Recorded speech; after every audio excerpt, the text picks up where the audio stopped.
கேட்டு எப்படியா சொல்லுவேன்? பார்க்காம சொல்றேன். பார்த்துட்டு தாங்க சொல்றேன். இது என்ன பார்த்துட்டு சொல்றேன்? தேய்ச்சிலாம் காட்டுவீங்க.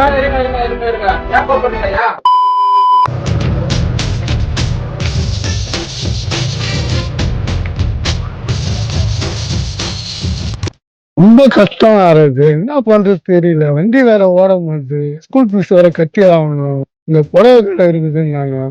போய் பார்த்து இந்த புடவை போய் போட்டு வந்துடலாம். என்ன சொல்றான்னு பார்க்கலாம். கல்யாணம் புடவை வேற இது வேற வச்சுட்டு வீட்டுல என்ன நடக்குதோ போய் பார்த்துட்டு வரேன்.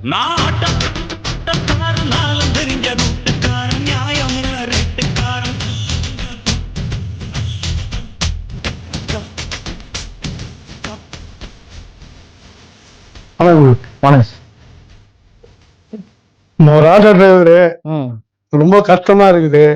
அதனால புடவை எடுத்துன்னு வந்துக்கிறேன். நல்லா ரேட்டு சொல்லணும். நல்லா அப்புறம் தான் நாங்க எடுத்துன்னு வருவோம். நீங்க பாருங்க. சரிங்க சார், பார்த்து சொல்றேன்.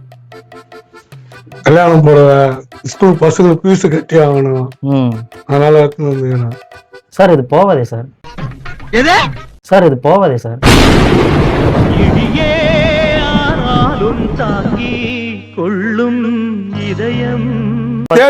தேய்ச்சி காட்டினியா? இல்ல சாரி பார்த்தாலே தெரியும் சார். என்ன பார்த்தா தெரியும்? கண்ணுபடிதான் பார்த்தா தெரியுது. கண்ணுபடிதான் பார்த்தா தெரியுது. பார்த்து சொல்லு ஐயா. இது டூப்ளிகேட் புடவையா? இது போவாது ஐயா. டூப்ளிகேட் டூப்ளிகேட் எப்படியா சொல்லுவேன்? பார்க்காம சொல்றேன். பார்த்துட்டு தாங்க சொல்றேன். இது என்ன பார்த்துட்டு சொல்றேன்? தேய்ச்சிலாம் காட்டுவீங்க. இல்ல டூப்ளிகேட் போடுறேன்றாருங்க. எவ்வளவு இதுவா இருக்குது வேதனை? ஐயா நீங்க புரிஞ்சுக்க மாட்டீங்களா ஐயா?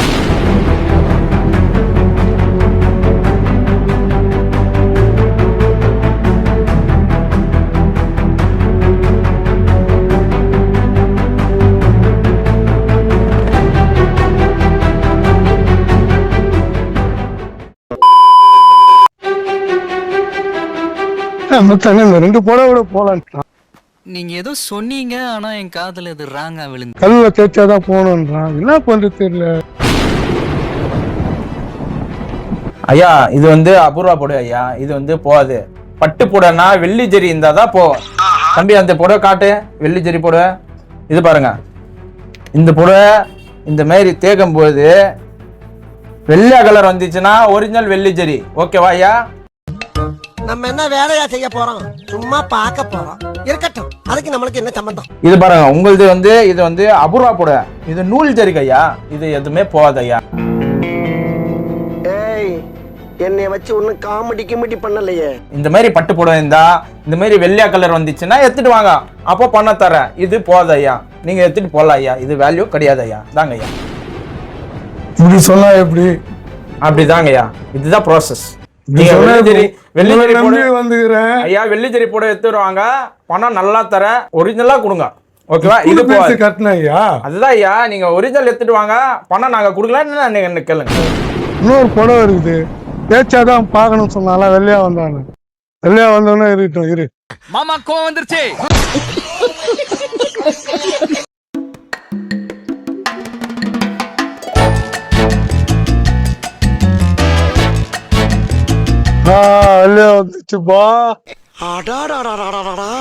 இப்ப பாக்கலாம்பா.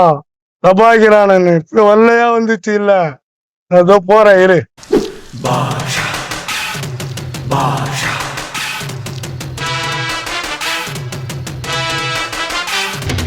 பாஷா பாரு பட்டாளத்து நடைய பாரு, பகை நடுங்கும் படைய பாரு.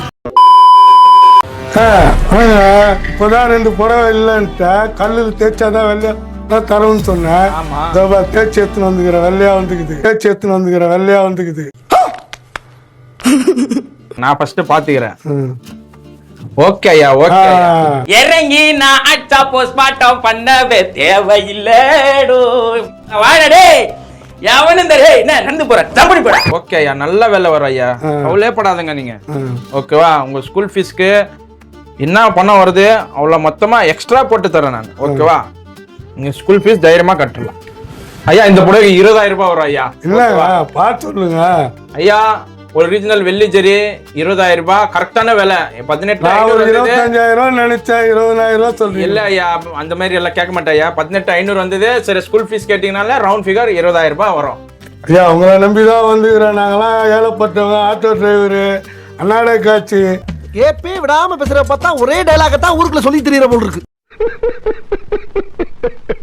இது வீட்டுக்கு தெரியாம பசங்களுக்கு பீஸ் கட்டுறதுக்காக எடுத்துன்னு வந்துக்கிறேன்.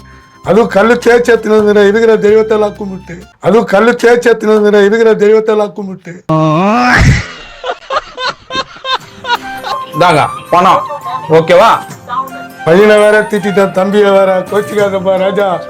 இதான் இருக்கிற கஷ்டத்துல சொல்லிட்டேன், மனசுல எதுவும் நினைக்காதீங்க. ஐயா 20,000 இருக்குது ஐயா, ரொம்ப நன்றி. கல் எடுத்துன்னு போறேன் எங்க ஐயா? அது உங்க கல் இருக்கட்டும், என் கல் எடுத்துன்னு போறேன் ஐயா. நான் எல்லாரும் இட்டுன்னு வரேன். எனக்கு ரொம்ப சந்தோஷம்.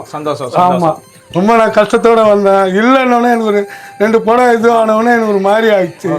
எனக்கே பைத்தியம் முடிக்கிற மாதிரி வச்சு டிப்ரெஷன் போய் ஒரு கோட்டர் கூட கடை வாங்கி அடிக்கலாம்னு வச்சேன்.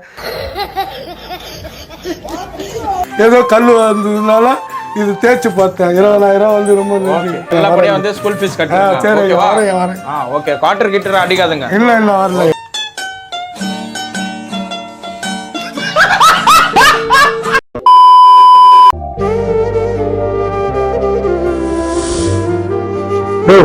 என்ன டூப்ளிகேட்ன்றா?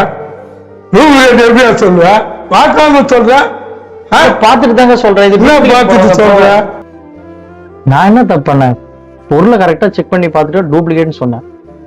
நான் வேற என்ன தப்பா சொன்னேன்? ஆட்டோக்கார் தப்பா பேசிட்டு போகுது.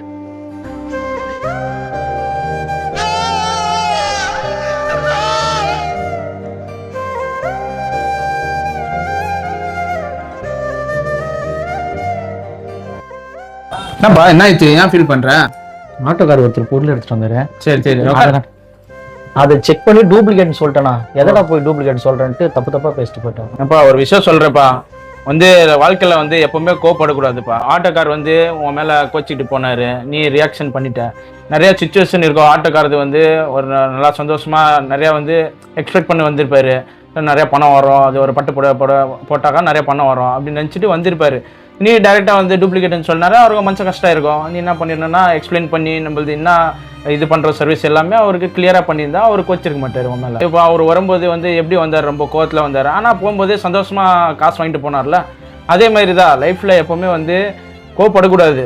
அந்த ஆட்டோக்காரர் ஏதோ இது சொல்லிட்டு போனார்னா நீ அதை ஃபீல் பண்ணுறது அர்த்தமே இல்லை. தீனா, வாழ்க்கையில் ஒரு விஷயம் மட்டும் ஞாபகம் வச்சுக்கோ, கஸ்டமர் வந்து கடவுள் மாதிரி, ஓகேவா? அவங்களுக்கு வந்து ரெஸ்பெக்ட் கொடுக்கணும், ரெஸ்பெக்ட்ஃபுல்லாக பேசணும், ஓகேவா?